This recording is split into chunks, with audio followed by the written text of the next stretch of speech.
Sveiki visi. Po darbų jau man atvažiavo parodyti jums kažkokiu grožiu ir kuo mes čia užsiemam, kaip visą laiką. Dideli vaikai, dideli vyrai, jau seni vyrai, žaisliukai irgi geri. Šiandien pas Rolandą nėra, tai šiek tiek pasifilmuosim, kokius čia grožius darom. SLs apie 50 metų, 1950 metų. Buvo pas mane rinkts, buvo Amerikoje rinkts jisai. Ta prasme, Amerikoje padarė kapitalinį, kur pas mane senose patalpose mes jį bandėm pigiai atrestauruoti. Radom labai daug šiukšlių, žemių, šveitimų ir taip toliau, bet taip pat variklį stengiamės nelysti, ten buvo daugiau kitą istoriją, dar pamatysit. Šiai dienai šitaip galim parodyti, kaip atrodo rinkims ir kaip atrodo viskas šviežiai nudažyta, aquablastingu viskas praeita yra ir nulakuota, kad būtų amžina. Viskas atšviesta, nauji varžtukai, va, kaip atrodo, čia pažinė nauja dalis yra, čia yra sena dalis ir čia irgi aquablastingu praeita. Faktiškai aliuminis esi taip laikytų ir net nerūdytų, bet dar laku padengiam, dabar jau ir nuplauti gali, nesivels, fantastika. O čia vadinu cinkuota. Rolandas jau pasiruošęs yra dalis toliau dėti jungti, čia visos dalis nenojos, čia visos senos, matosi iškorėjimai vaseni, bet jinai yra nusmėliuota ir jinai padengta aquablastingu. Šitą nesmėliuota, nes tada jinai va taip gražiai nepasidengia. Aišku, kur iškorėjusius, taip nešvieš kaip nauja. Tarpinės naujos visas dedam, palengva. Irgi tokį, sakykime, įdomumą buvom susidūrę. Čia po kapitalinę mes šnekam, kad yra variklis. Prašau. Tam bus smulkiau paaiškinta, kas buvo, dėl ko buvo, kitam video, kur jau darysim, jau užkūrė. Vėliau, tai dabar visi darbai yra sustoję, vien tik dėl to atrodo, čia nebedaug belieka jį surinkti, tačiau kadangi reikėjo šliaužikus atradom per naują, bešveisdami, kad juos reikėjo naujus užsakyti, jie brangus, pusę gabalą kažkur būtų 2. Tik tai yra 4, o čia 2. Ir dar yra viena problema, čia žiūrėsime, mes pasakosim apie ją, dar reikia iki galo išsiaiškinti, nes pasirodo, tais laikas atrodo Mersas, tai viską vienodą kaip žigulius sudėdavo, sakykime, galėjai nuo vieno žigulio ant kitą dėti. Čia ne, kodo skaičius pasikeitė, tai pamirškai įdėtum. Vieną niuansą galiu papasakoti, pasakiškai atrodo, čia belaka atrodo, kaip irgi, o čia jau su laku. Šiek tiek keičia spalva, ta spalva gražesnė yra kur belaka, bet norisi padaryti taip, kai jau nebereikėtų lysti.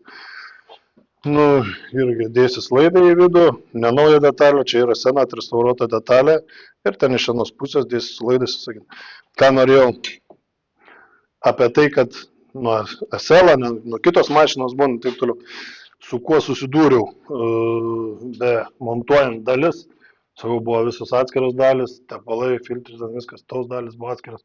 Čia yra vandens pompa dedas, vandens raigė galim pavadinti, ir jinai, o ta dalis turi lyst ir o ta dalis turi prisiglausti lygiai. Ir jinai prisiglaus lygiai labai gerai. Tuo momentu, kai aš ją dėjau, jinai man čia netilpo. Tuo vietai netilpo šis.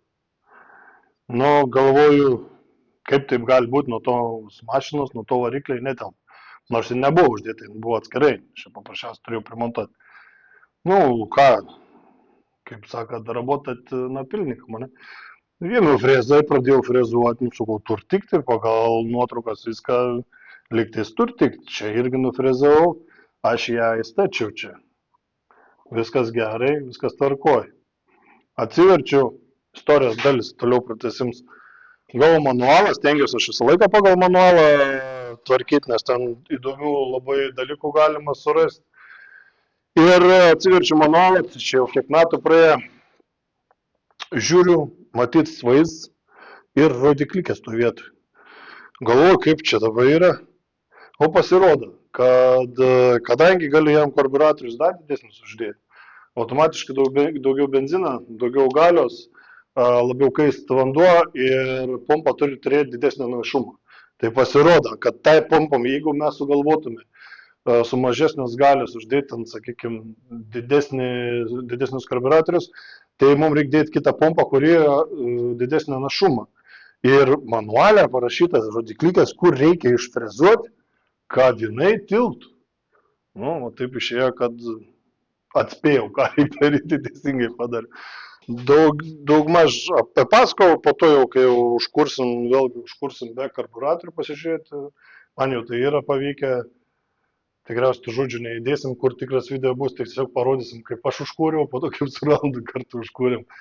Ir einam parodysiu, kas toliau dedas pas man. Gerai, patrulis jau paruoštas, buvo nusmėliuoti, tiltai buvo nusmėliuoti. Mums dukai nusmėliavimai yra pratrūkę, sutvarkėmės juos, sutvarkėm ale laikinai, nes klientas sakė, kad jisai pats dasives, dar čia daug ko trūks. O tokiam stiliui, spiruoklės, dasidarys. Ką noriu pasakyti, kad Raptorium buvo dengta, rėms cinko visas išdengts, kėbulas buvo epoksidiniu gruntu, kaip visą laiką geram stovi, bet negeram. Čia skylės buvo, šičia skylės buvo, priekis skylių buvo ir kas svarbiausia, tojo vietai. Dabar jau net nesimata. Čia buvo išrūdyję pilnumoje, reikėjo atsitraukti mūsdukus, įvirinti viską ir kas svarbiausia, simetriškai, va toj pusėje irgi buvo. Ir jinai gavos, kad susilpnėjęs rėmas buvo būtent va tose dviejose vietose ir jinai, kad per tramplinus kažkokinės, kad nenukristų. Padengta antigorozinė visas mašiniuks, plius virintos vietos yra hermetikų užpūstos su struktūra, kad neįtų vanduo ir nepūtų toliau. Sekantis pacientas, tai aš jums atsibosiu, bet gal jums vieną kartą kažkaip dasakysiu jums, iki jūsų davėsiu, kad kai jūs galvojat, kad jūsų mašina lediniam stovi yra, dažniausiai būna, kad šiek tiek bus kelių. Kai jūs galvojat, kad aš ten mačiau 2-3 kelytės, bus didelės skylės.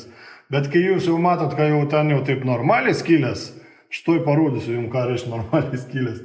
Tai šit tikrai labai geram stovi, vėlgi eilinė procedūra, nusismėliuojam, nusigruntuojam ir skylės Labą dieną, jau čia užsipjovė suvirintojas. Čia skylės, bet čia tokios smulkmeniškos, galima net jų netvarkyti, užpumpiristas. Iš tos pusės irgi galim pasigraužyti. Yra čia apipuvęs, tų skylių, pilna. Tai čia mažai, dar porą vietų yra, bet tai nesvarbu. Prie šito to jau nesustosim, jau yra vardytis paruoštas smėliavimui. Duslintuvą reikia patvarkyti, reikia pasižiūrėti, ką mes ten susirašėm. Tai nelaimėlė, teikim. Tikrai galvos skausmo tokie atsirand. Kišam pirštą. Neužsilenk tiek piršt, bet čia taip. Ir kad taip įsivaizduotumėt, iki čia yra smėlė. Tiek. Mes nusmėliuotam į rėmą, o ypač jeigu dar kėbulą nuo rėmą neatskiriam, tai tos visos vietos nenusismėliuoja viršutinis. Mes išsaugom iš tos pusės, bet iš vidinės apsaugoti yra labai sunku. Jau kai būna galit pasižiūrėti, kas viduj dedas.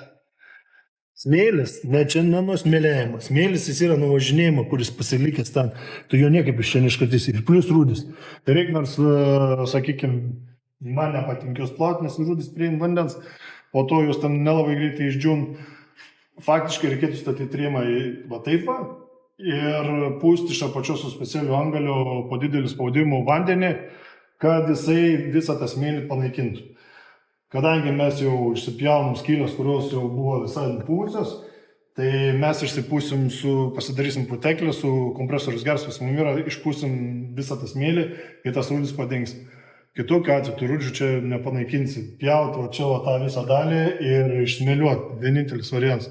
Nei vanduo, nei smėlerkė, sakykime, nuserdžius visą, kišti į rūgštį, galbūt, ar pasinaikins viduj tos rūdis. Jeigu jos plonos, jūs pasinaikins. Jeigu jos neplonos, tai jūs metalą sumažinsit pakankamai. Nesulūš, viskas tvarkoja, tą 10 metų važiuos, padarys. Bet su tokiais sunkumais susidurėm. Toli nenuėjęs, įdomesnis aparatas, parodysiu lempikė, kas jau sels 3,5. Vargstam, reguliuojam, kai ką atrandam, bildas naujo. Nu, bandysim, kapitalinių žmogui padarė ir nesikur variklis. Bet jam bus atskira tema ir pamatysim. Va, pasižiūrėjau, atsimeni. Žmogus dedas turbiną naują. Dedas turbiną naują, viskas buvo apsitapalavę, tapaluos. Nuplaunu patikrinam, standartinė procedūra, šniokščiu. O, įdėk intarpą tenais, gerai? Kaip parodžiu, kaip mes tikrinam.